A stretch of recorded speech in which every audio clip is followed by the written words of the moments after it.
Have you seen the movie Piku? Amitabh Bachchan's character struggles with constipation throughout the film.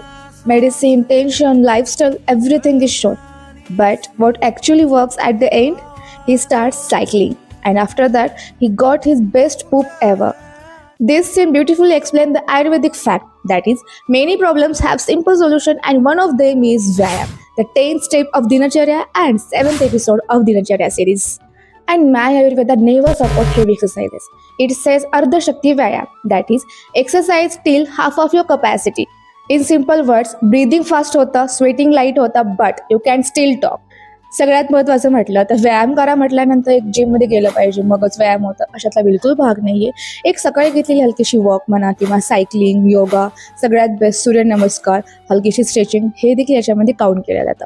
In short, sometimes movement itself become medicine, and that's the real power of this 10th step of Dinacharya, that is Vyayam.